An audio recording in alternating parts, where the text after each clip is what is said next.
The lecture hall at Galactic Academy buzzed with the usual morning chatter. Students from dozens of different worlds filled the seats, their varied forms creating a rainbow of colors and shapes. Some had fur, others had scales, and a few glowed softly in the dim light. At the front of the room, Professor Velthra adjusted her teaching display with 3 of her long tentacles, while her third eye scanned the attendance list. Jiwoo sat near the middle of the room, her plain human appearance standing out among the exotic aliens around her. She wore simple clothes and had her dark hair tied back in a ponytail.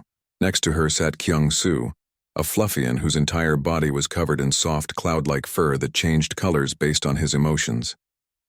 Right now, his fur showed a calm blue color as he organized his notes. Behind them, Tae-sung rustled his leaf-like appendages.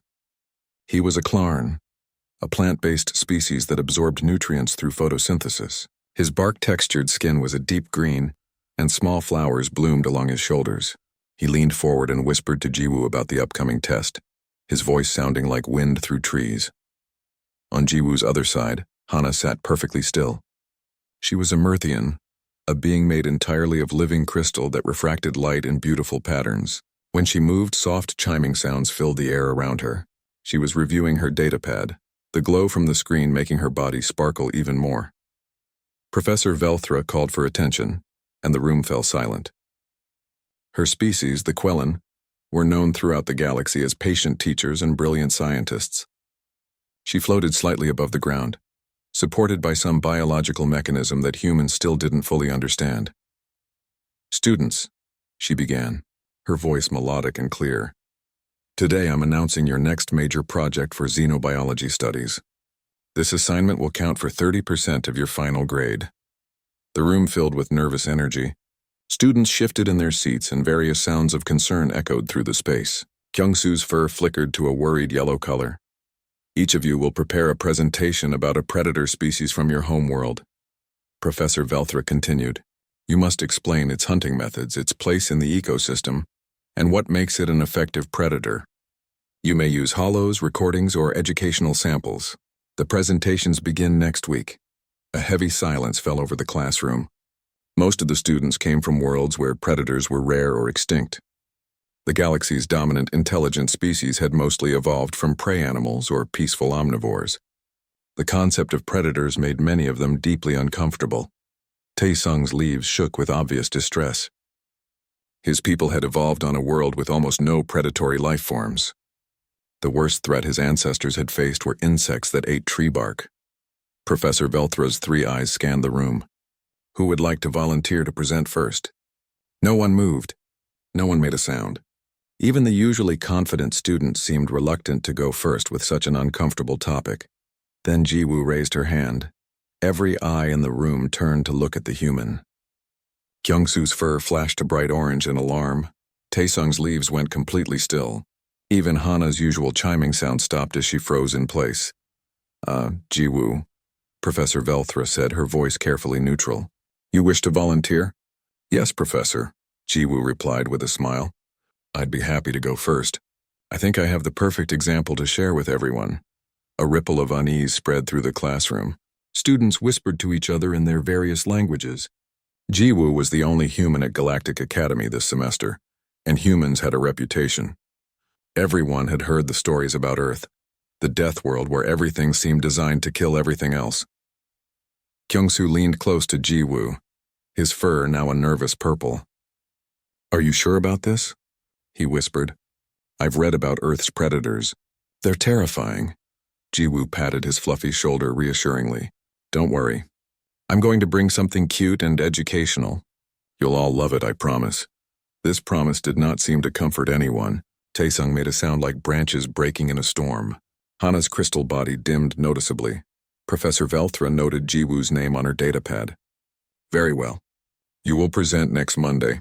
Please ensure that any samples or recordings follow Academy safety protocols." "Of course, Professor," Jiwoo said cheerfully. The rest of the class passed in a blur. Other students reluctantly signed up for presentation slots, but no one could focus on the lesson. Everyone kept glancing at Jiwoo, trying to imagine what nightmare creature she might bring from Earth. After class ended, a small crowd gathered around Jiwoo as she packed her things. "What are you going to present?"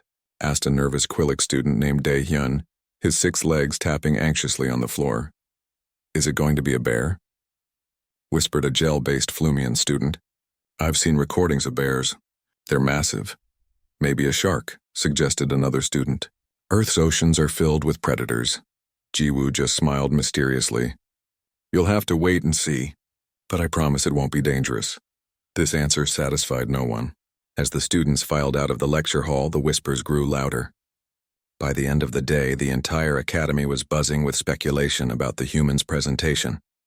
Kyung-soo walked with Jiwoo back to their shared dormitory. The Fluffian students usually roomed together, but Kyung-soo had volunteered to room with the exchange student to learn more about humans. Now he was regretting that decision. Jiwoo, he said carefully as they entered their room. When you say cute, do humans and other species mean the same thing by that word? Jiwoo laughed. I think so. Why? Because I've seen what humans call cute, Kyung-soo said, his fur turning a doubtful gray.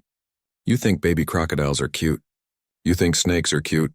Your definitions might be different from everyone else's. Jiwoo sat at her desk and pulled up her communication device. Trust me, Kyung-soo. This will be fine. I just need to make a quick call home. She activated the long-range communicator and waited for the connection to link to the colony station where her family lived. After a moment, her mother's face appeared on the screen. Jiwoo. How's school? Her mother asked in Korean. Great, Mom, Jiwoo replied, also in Korean. But I need a favor. Can you send me a care package by next Monday? I need Bomb and Dari. Her mother's eyes widened. You want me to ship the cats? To the academy? Just for a week, Jiwoo explained. I have a presentation about predators and I thought they'd be perfect. Her mother laughed. Oh, the other students are going to lose their minds. Sure, honey. I'll arrange the transport. They'll arrive Sunday evening. Thanks, Mom, you're the best. After ending the call, Jiwoo turned to find Kyung-soo staring at her with wide eyes. Cats? He asked, his voice small. His fur had turned pale white. You're bringing Earth felines to the academy? Just 2 little ones, Jiwoo said. They're only 6 months old. They're adorable. Kyung-soo's fur started flashing between colors rapidly, a sign of extreme stress. Jiwoo, I've read about Earth cats. They're apex predators. They've caused extinctions on multiple continents. They kill for sport. They're one of the most successful hunters on your entire planet. They're also fluffy and they purr, Jiwoo added. Come on, Kyung-soo. Have I ever put you in danger? The Fluffian thought about this. We've only been roommates for 3 months. And in those 3 months, have I put you in danger? No, Kyung-soo admitted reluctantly. Then trust me, Jiwoo said with a warm smile. Over the next few days, the rumors about Jiwoo's presentation grew wilder. Some students claimed she was bringing a lion. Others insisted it would be a wolf or perhaps an eagle. A few believed she might even present a human, since humans themselves were technically persistence predators. The Academy's safety committee contacted Jiwoo on Thursday. A nervous administrator appeared on her screen, his antennae twitching. Miss Jiwoo, he said formally. We've heard that you're bringing a live predator specimen for your presentation. We need to establish proper safety protocols. The predators will be completely under my control, Jiwoo assured him. They're domesticated and well-trained. Domesticated? The administrator's antennae stopped moving entirely. Earth species can be domesticated? Some of them, yes. And these predators are... Small? Very small, Jiwoo confirmed. About 3 kilograms each. Each? The administrator's voice rose. There's more than one? Just 2, Jiwoo said calmly. They're siblings. They don't like being separated. The administrator made several notes on his data pad, his appendages shaking slightly. We'll have emergency barriers installed in the lecture hall, and perhaps some medical staff on standby, just as a precaution. That seems a bit excessive, Jiwoo said, but sure, if it makes everyone feel better. By Sunday evening, the entire academy knew about Monday's presentation. Students from other departments were planning to attend. The lecture hall had been upgraded with safety features usually reserved for dangerous chemical experiments. Professor Velthra had even put on protective gear, though she insisted it was just a precaution. Jiwoo picked up her package from the transport station Sunday night. The container was marked with various warnings and handling instructions. She carried it carefully back to her room, ignoring the stares from other students in the hallways. Kyung-soo had barricaded himself in the sleeping area, Are they here? He called through the door. Yes, Jiwoo replied, opening the container. Come say hello. I'm good here, thanks. Kyung Monday morning arrived with unusual tension at Galactic Academy. Students filled the xenobiology lecture hall an hour early, wanting to secure the safest seats possible. Most chose spots near the emergency exits. Some wore protective equipment they'd borrowed from the engineering labs. Tae-sung had positioned himself on top of the highest desk in the back row, his roots firmly anchored to the surface. The lecture hall now looked more like a containment facility. Transparent energy barriers stood ready at the front of the room, able to activate with a button press. Medical staff waited in the hallway outside, their equipment clearly visible through the door's window. Security personnel stood at attention near the exits, trying to look casual and failing completely. Professor Velthra floated at the front, wearing what could only be described as full protective gear. Her tentacles were covered in thick, flexible armor, and a transparent shield protected her three eyes. She kept checking her emergency communicator. Hannah sat in the third row, her crystalline body pulsing with nervous energy. The light refracting through her created anxious patterns on the walls. Next to her, a visiting student from the physics department had brought scanning equipment, hoping to record data on Earth's predatory species. Kyung-soo had not slept well. His fur had been stuck on a sickly green color since yesterday evening, and no amount of calming exercises had helped. He'd spent the morning researching Earth felines on the Galactic database, and everything he'd read had made things worse. He sat in the front row only because Jiwoo had asked him to, and he couldn't say no to his roommate. She promised it would be safe, he muttered to himself, his fur flickering between green and yellow. She promised. Dae-hyun, the Quillic student, had all 6 legs braced for a quick escape. My family warned me about taking classes with humans, he whispered to the student next to him. They said humans have different ideas about safety. The room fell completely silent as the door opened. Jiwoo walked in. She looked completely normal, dressed in a comfortable blue sweater and dark pants. Her hair was down today, falling around her shoulders. She carried a small bag over one shoulder and held a data pad in one hand.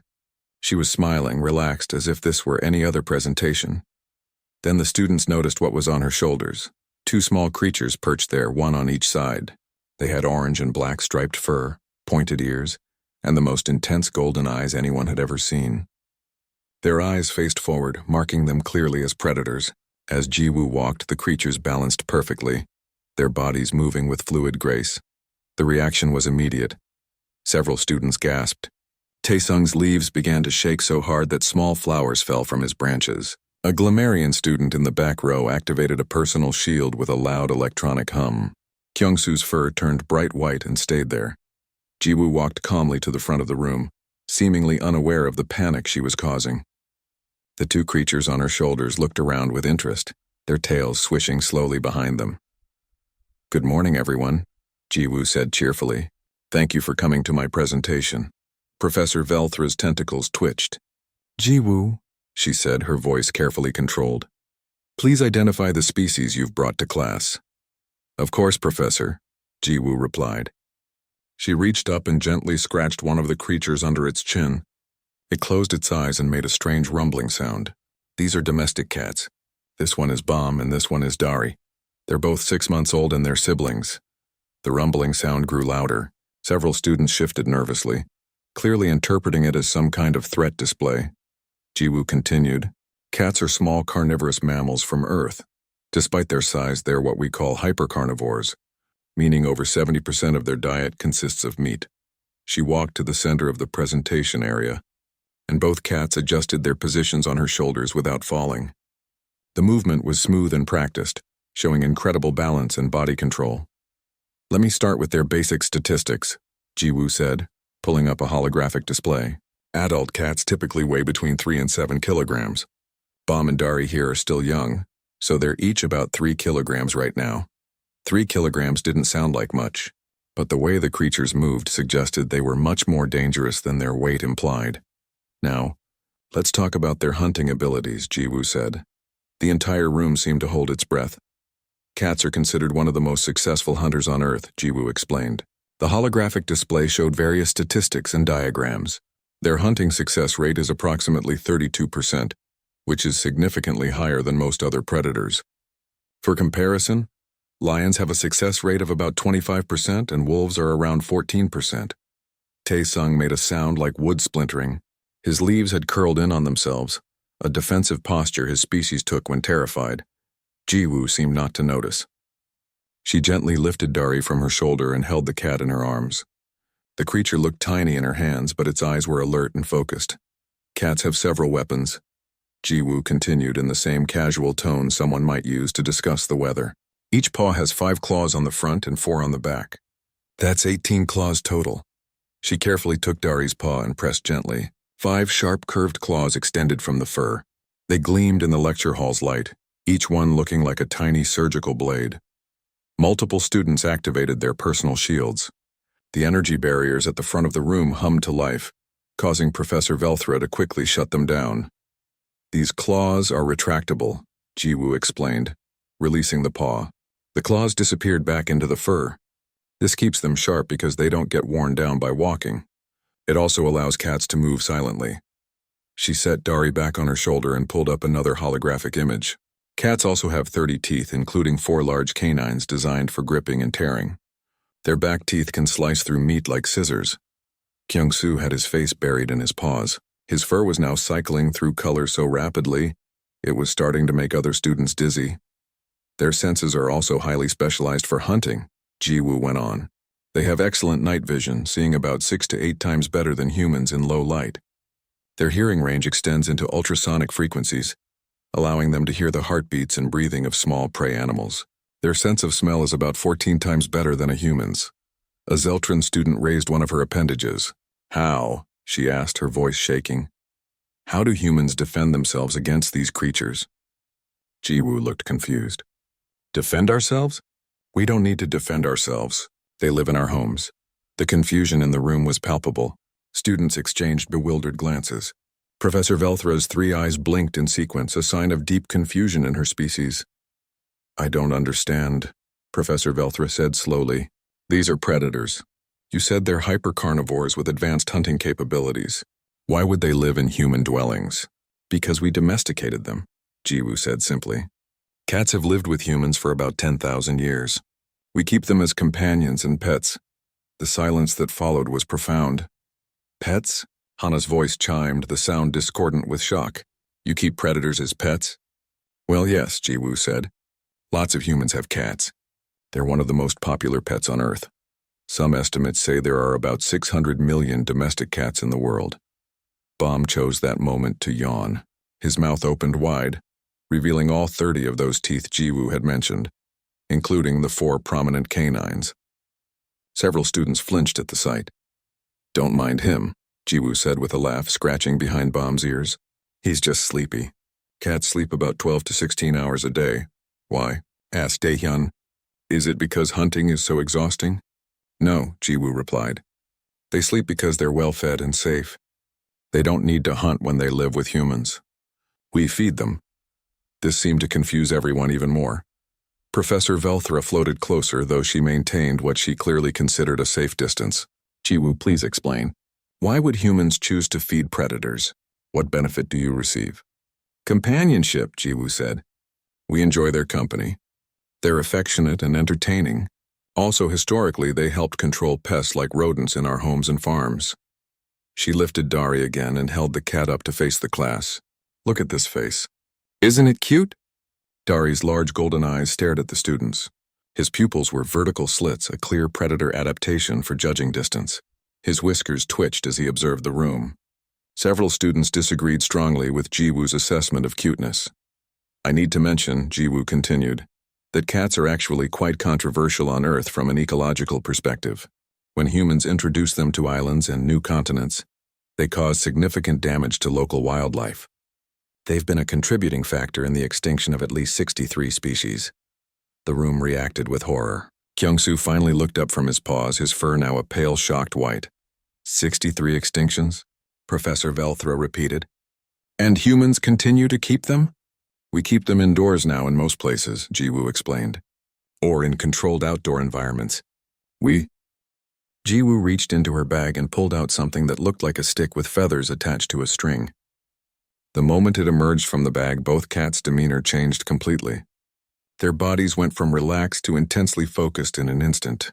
Their pupils expanded until their eyes were almost completely black. Every muscle in their small bodies tensed. "This is a toy," Jiwoo explained, holding it up.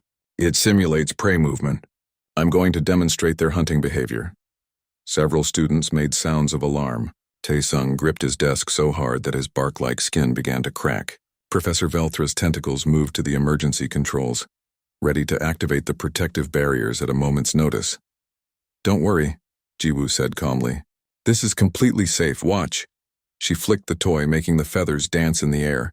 The response was immediate and terrifying. Both cats locked onto the movement. Their heads moved in perfect synchronization, tracking the feathers with predatory intensity. Bomb's haunches wiggled slightly, his entire body coiling like a spring. Derry crouched low on Jiwoo's shoulder, his tail lashing back and forth. Then they attacked. Bomb launched himself from the desk with explosive power, his body twisting in midair. He caught the feathers with his front paws, his claws extending at the last second to grab the target. He landed on the ground, the toy firmly trapped under his paws, and he bit at it with quick, precise movements. Dari leaped from Jiwoo's shoulder a moment later, joining his brother. The two cats tumbled across the floor, both grabbing at the feathers with lightning-fast movements. Their speed was incredible.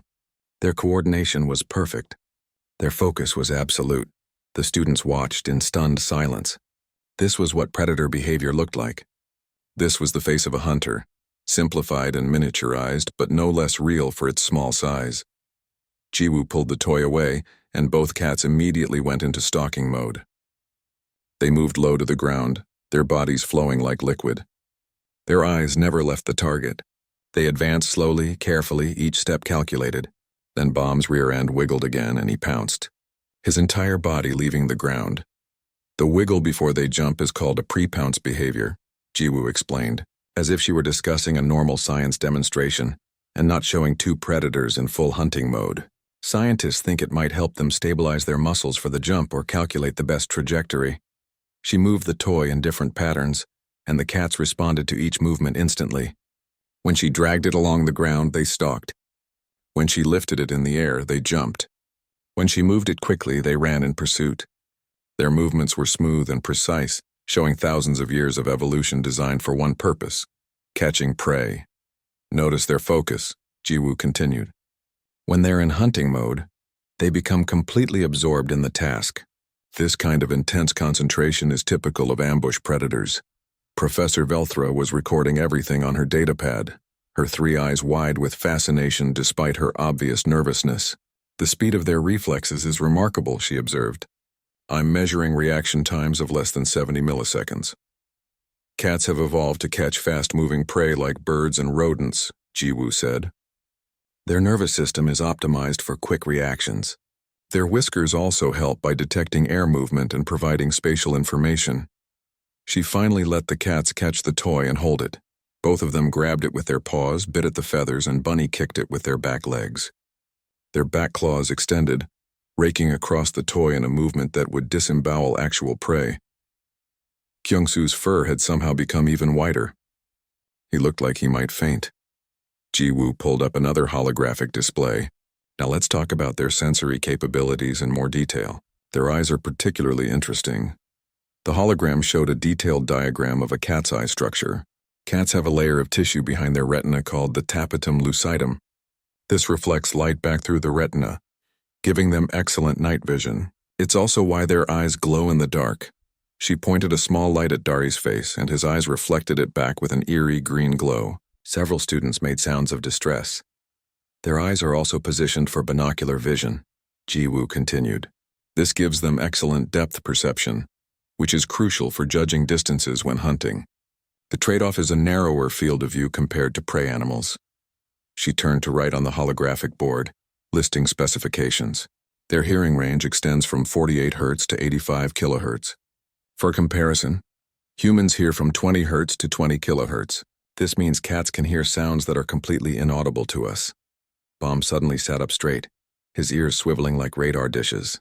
He was staring at the ceiling, clearly hearing something no one else could detect. See that? Ji-woo pointed at Bomb. His ears can rotate 180 degrees independently. Right now he's probably hearing something in the ventilation system, maybe an insect or just the airflow. The idea that the predator could hear things they couldn't made everyone even more nervous. Their whiskers are also sensory organs, Ji-woo explained. They're called vibrissae, and they're much more than just facial hair. Each whisker is connected to muscles and nerves that send sensory information to the brain. Cats use them to navigate in the dark, detect air movement, and judge whether spaces are wide enough to fit through. She gently touched the whiskers on Dari's face, and the cat's eyes narrowed slightly. The whiskers are extremely sensitive. They can detect vibrations in the air caused by nearby objects or moving prey. Professor Velthra raised a tentacle. Ji-woo, you mentioned these predators live inside human homes. How do humans manage the obvious danger? Do you keep them in containment units? Ji-woo laughed, a sound that seemed incongruous with the tension in the room. No, Professor. They have free access to the whole home. They sleep on our furniture, on our beds, wherever they want. The confused silence returned. But... Tae-sung spoke up from his high perch, his voice shaking like leaves in a storm. What prevents them from attacking? Surely they must try to hunt humans, especially human children who would be easier prey. They don't see us as prey, Ji-woo explained. Cats form social bonds with humans. They recognize us as family members in a way. There's a theory that they see us as very large, clumsy cats. She picked up Dari and held him against her chest. The cat immediately relaxed, his body going soft. That strange rumbling sound started again, deep and rhythmic. This sound is called purring, Ji-woo said. It's one of the most fascinating things about cats. They purr when they're content, but also sometimes when they're stressed or in pain. Scientists think it might have healing properties. The frequency of purring, about 25 to 150 hertz, is thought to promote bone growth and healing. The purring grew louder. Despite being such a small animal, the sound filled the room. It was oddly hypnotic, a continuous rumble that seemed to vibrate through the air. Why would a predator evolve a sound that signals contentment? Asked Hana, her crystalline voice full of confusion. Wouldn't that warn prey? Cats don't use vocalizations when hunting, Ji-woo replied. They're silent hunters. The sounds they make are for communication with other cats and with humans. Purring is thought to have developed as a way for kittens to signal to their mothers that they're healthy and content. She demonstrated by scratching under Dari's chin, and the purring intensified. The cat's eyes closed to narrow slits, clearly enjoying the attention. This is what we call affection, Ji-woo said. Cats show affection in various ways. Purring, rubbing against you, slow blinking, kneading with their paws. When they're bonded to a human, they actively seek out physical contact and attention. Bomb jumped back onto the desk and walked over to Ji-woo, rubbing his head against her arm. He was clearly requesting attention. Ji-woo obliged, petting him with her free hand, and he started purring too. The rubbing behavior is called bunting, Ji-woo explained. They have scent glands on their faces, and when they rub against you, they're marking you with their scent. It's a sign of affection and also a way of marking you as part of their territory. Kyung-soo slowly raised one paw. Ji-woo, he said carefully. I've lived with you for 3 months. You never mentioned having predators living in your home on the colony station. I didn't want to worry you, Ji-woo admitted. But yes, my family has 3 cats. Bom and Dari have an older sister named Nari. She's 2 years old. And they've never hurt anyone? Kyung-soo pressed. Never, Ji-woo confirmed. They're gentle with people. The worst that usually happens is they might scratch by accident during play, or if you pick them up wrong. But they don't attack humans. We're family to them. She set Dari down on the desk next to Bom. Both cats sat there, tails wrapped around their paws, looking at the class with those intense golden eyes. They looked regal, like small lions surveying their kingdom. I want to show you something else, Ji-woo said. She walked to the other side of the room, then called out, Bom, come here. The orange cat immediately jumped down from the desk and trotted over to Ji-woo. He sat at her feet and looked up at her expectantly. The students were amazed. The predator had responded to a command like a trained animal. Cats can be trained, Ji-woo said. They're intelligent enough to learn behaviors and respond to cues. Bom knows his name and he comes when called. Dari, eye panic rippled through the front rows as Dari approached. Students scrambled backward, some climbing onto their desks, others activating personal shields. Kyung-soo froze completely. His fur stuck between white and pale blue, creating a strange striped effect. But Dari wasn't attacking. He was simply walking, his tail held high, his movements casual and unhurried. He stopped in front of Kyung-soo's desk and looked up at the Fluffian with curious eyes. "He's interested in you," Ji-woo said calmly, walking over. "Dari is the more social of the two. He likes meeting new people." Kyung-soo stared down at the small predator. Up close, Dari seemed even more dangerous. His eyes were huge and intense. His whiskers twitched as he analyzed the strange alien before him. His ears were forward, alert and focused. Then Dari did something unexpected. He sat down and made a soft murp sound, almost like a question. "He's asking for attention," Ji-woo translated. "That's one of his greeting sounds." "What should I do?"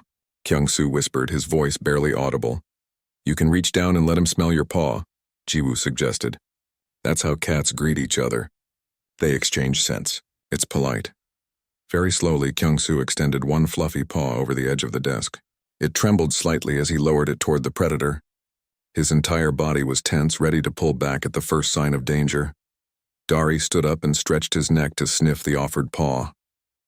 His nose twitched as he investigated this new scent. He sniffed carefully, thoroughly, processing the information. Then, to everyone's surprise, he rubbed his cheek against Kyung-soo's paw. The Fluffian's fur flickered through several colors in rapid succession, confusion evident in every shade. "He likes you," Ji-woo said with a smile.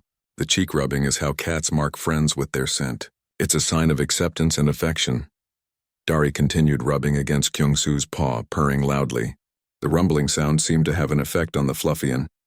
His fur slowly began to shift toward a soft pink color, which in his species indicated cautious pleasure. "Can I?" Kyung-soo hesitated. "Can I touch him?" "Go ahead," Ji-woo encouraged. Gentle pets on the head or back are usually welcome. Kyung-soo very carefully touched the top of Dari's head with one fluffy finger. The cat's fur was soft and warm. Dari pressed up into the touch, clearly enjoying it, his purring growing even louder. "He's so warm," Kyung-soo said with wonder. "And the purring. I can feel it vibrating." "Cats have a higher body temperature than humans," Ji-woo explained. "Around 38 to 39 degrees Celsius.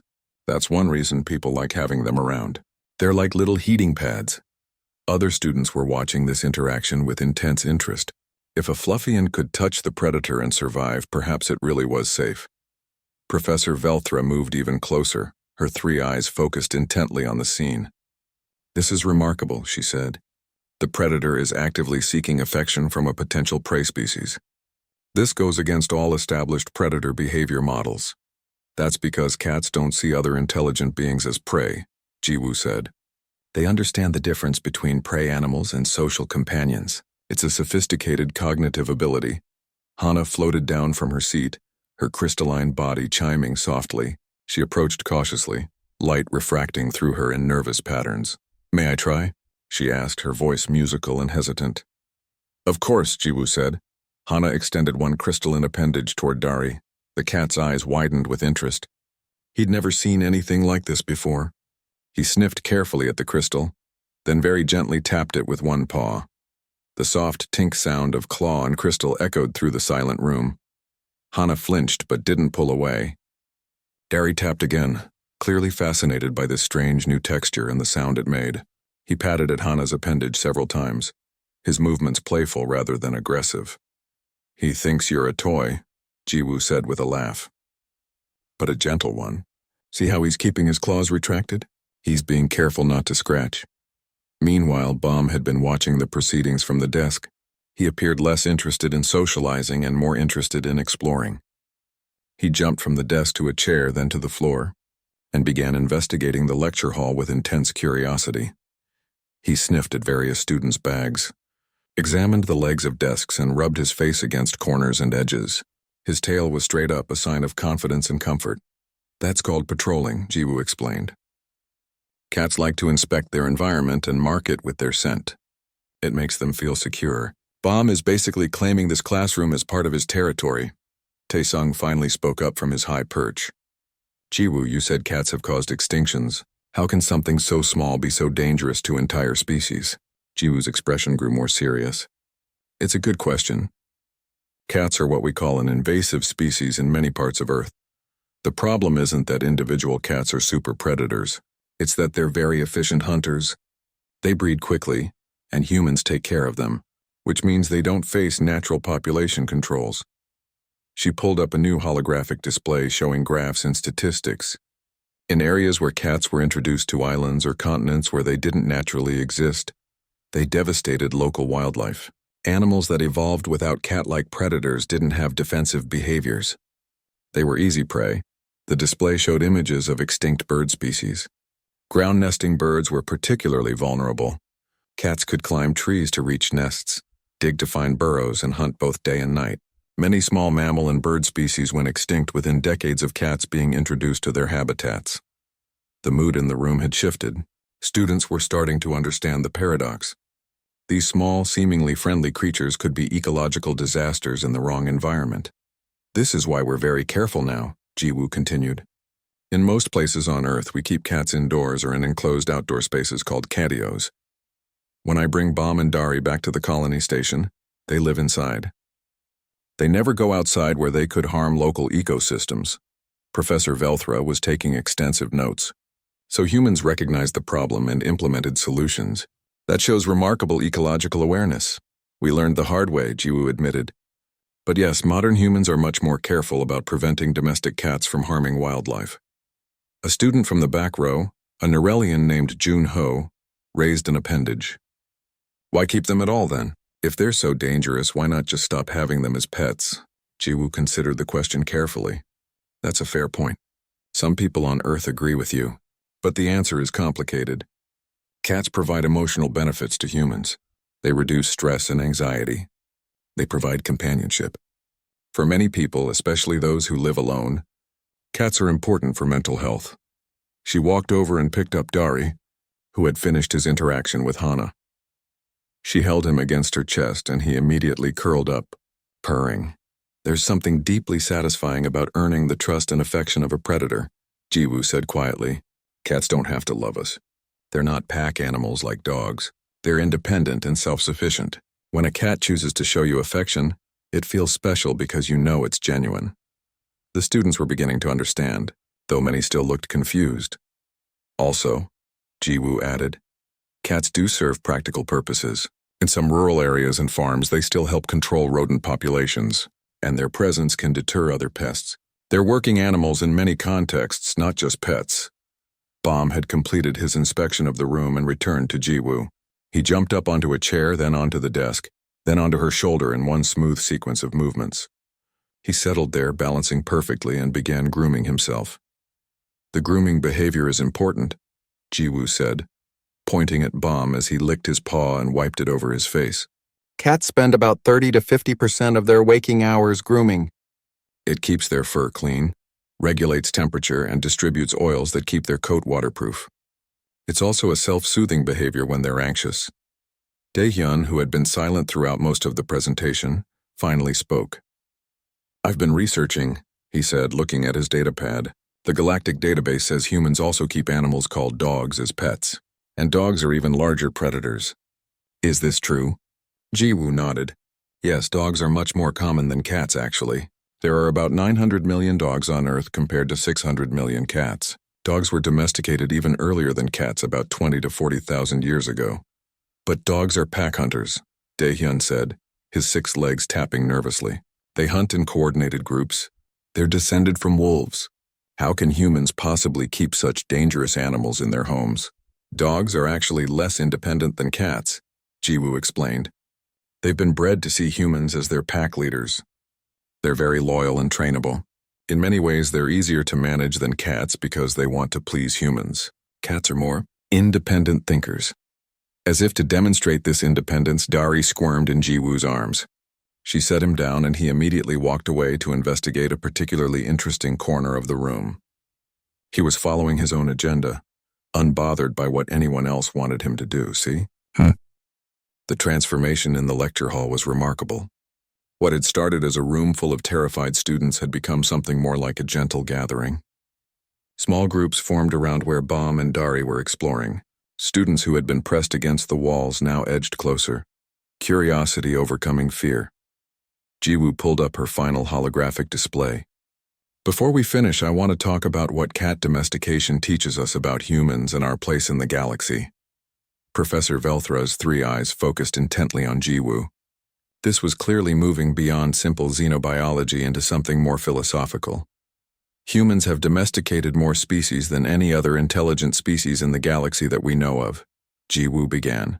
We've domesticated dogs, cats, horses, cattle, pigs, chickens, goats, sheep, and dozens of other animals.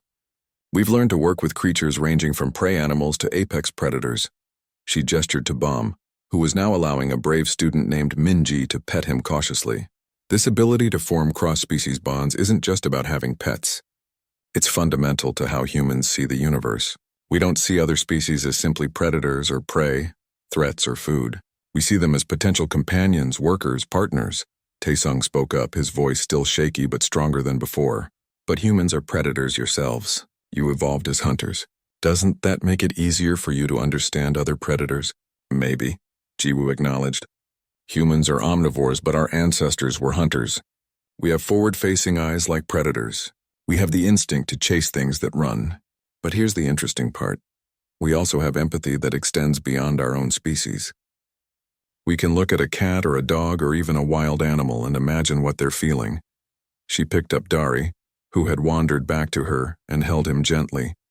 When I look at Dari, I don't just see a hunting machine. I see an individual with preferences and personality. He's braver than his brother. He's more social. He likes to be held more than Bomb does. He's not just a generic cat. He's Dari. The students were listening intently now, their earlier fear replaced by genuine interest. This is what makes humans unusual, Jiwoo continued. We individualize other species. We give them names. We learn their personalities. We treat them as thinking, feeling beings rather than just instinct-driven animals. Hana's crystalline form pulsed with a pattern that indicated deep thought. Is this related to how humans approach diplomacy with other species? I've noticed that human diplomats often try to understand cultural contexts and individual motivations, rather than just following standard protocols. Yes, Jiwoo said, clearly pleased by the observation. Growing up with animals teaches humans to read nonverbal communication across species barriers. We learn to interpret body language, vocalizations, and behavioral cues from creatures that don't speak our language. This skill transfers to interacting with alien species, she demonstrated by pointing at Dari. For example, right now Dari's tail is moving slowly back and forth. His ears are forward. His whiskers are relaxed. His eyes are half closed. All of these signals tell me he's content and comfortable. I learned to read these signs through experience. Professor Velthra floated closer, clearly fascinated. So you're suggesting that human success in galactic relations is partly due to being raised with domesticated animals? Partly, Jiwoo agreed. Humans who grow up with pets learn early that other beings can have different ways of thinking and communicating. We learn patience because animals don't understand language the way we do. We learn to meet them halfway, to understand their perspective. Kyung-soo had been sitting on the floor, letting Dari climb on him and explore his fluffy body. The cat seemed fascinated by the Fluffian's unusual texture. Now Kyung-soo spoke up, his voice thoughtful. I think I understand something now, he said. When I first met you, Jiwoo, I was nervous. Humans have a reputation as dangerous, but you were always patient with me. You explained things. You never made me feel stupid for not understanding human customs. Is that because you learned these skills from living with cats? Jiwoo smiled. Maybe. Living with cats definitely teaches patience. They don't do what you want just because you ask. You have to understand what motivates them and work with them, not against them. It's a partnership. Bomb had found a spot of sunlight coming through a window. He settled into it, sprawling out with his belly exposed, completely relaxed. Several students gathered around to watch him, amazed at this display of vulnerability from a predator. Why is he showing his stomach? Asked Minji. Isn't that a vulnerable position? Very vulnerable, Jiwoo confirmed. The belly is where most vital organs are located. When a cat shows you their belly, it's a sign of ultimate trust. They're saying they feel completely safe. She walked over and knelt beside Bomb. Very gently, she rubbed his belly. Bomb's paws came up, but his claws stayed retracted. He grabbed her hand gently with his paws and pretended to bite it, his teeth not applying any pressure. This is play behavior, Jiwoo explained. He's mock fighting, but he's being careful not to hurt me. Cats can control their bite strength precisely. When they play with humans, they use what's called an inhibited bite. They know we're fragile compared to other cats. Professor Velthra made a note on her datapad. The level of behavioral control is impressive. The predator is actively choosing not to harm the prey-sized creature, even during play that simulates hunting. It goes back to social bonds, Jiwoo said. Bomb knows I'm family. Hurting me would be like hurting himself. He doesn't want to do it. Daehyun had been doing research on his datapad throughout the latter part of the presentation. Now he looked up with an expression of shock on his face. Jiwoo, he said slowly. I'm reading that humans also form bonds with dangerous animals in the wild. There are records of humans befriending bears, wolves, even sharks. Is this true? Some humans do, yes, Jiwoo admitted, though it's dangerous and not recommended. But you're right that humans have a tendency to try to befriend almost any animal. We're curious about other species and drawn to them, even when we probably shouldn't be. This seems like a survival disadvantage, Daehyun said. Approaching dangerous predators should be selected against evolutionarily. You'd think so, Jiwoo agreed. But maybe it's actually an advantage. Our ancestors who were curious about animals could learn from them. They could observe which plants animals ate and learn which were safe. They could study animal behavior and use that knowledge for hunting. And eventually they could domesticate animals and gain working partners. She gestured around the room. Every human society has stories about people befriending animals. It's a universal part of human culture. We see ourselves as part of nature, not separate from it. We want to understand and connect with other species. The class was winding down, but no one seemed eager to leave. Students continued to interact with the cats, their initial terror completely forgotten. Dari had fallen asleep in Kyung-soo's lap, a tiny purring bundle of fur. Bomb was accepting pets from a small crowd of students who had gathered around his sunny spot. Professor Velthra floated to the front of the room. This has been the most enlightening presentation I've seen in years, she said. Jiwoo has shown us not just information about Earth predators, but something profound about human nature.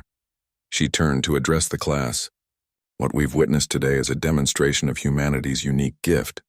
They can look at a predator, a creature designed by evolution to kill, and see a potential friend. This ability to form bonds across species barriers is what makes humans such effective diplomats and partners in the galactic community. Several students made sounds of agreement. The atmosphere in the room had completely changed from the tense, fearful space it had been at the start of class. Humans don't see the universe in terms of us versus them, Professor Velthra continued. They see possibilities for connection and understanding. This is a lesson we should all take to heart, Hana chimed softly. I admit when Jiwoo first walked in with the cats I was terrified. Now I'm fascinated. They're remarkable creatures, and the relationship between humans and cats is even more remarkable. I want to visit Jiwoo's quarters and spend more time with them, Kyung-soo announced, carefully stroking the sleeping Dari. I want to learn more about interspecies communication. Several other students voiced similar interests. What had started as a required presentation about predators had become something much more meaningful. Jiwoo looked around at her classmates with satisfaction. If anyone wants to visit, you're welcome anytime. Bomb and Dari would love more friends, and I think there's a lot we can all learn from each other. Tae-sung, who had been the most terrified at the start, now approached cautiously. His leaves had stopped shaking and his posture was more relaxed. May I? He asked, gesturing toward Bomb. Of course, Jiwoo said warmly. The Klarn extended a branch-like appendage toward the cat. Bomb sniffed it curiously, then rubbed his face against it, marking this new friend with his scent. He's accepting me, Tae-sung said with wonder. A predator is accepting me as a friend. That's what makes it special, Jiwoo said. It's a choice on both sides. You choose to trust him, and he chooses to be gentle with you. That's what friendship is. As the class officially ended, students lingered.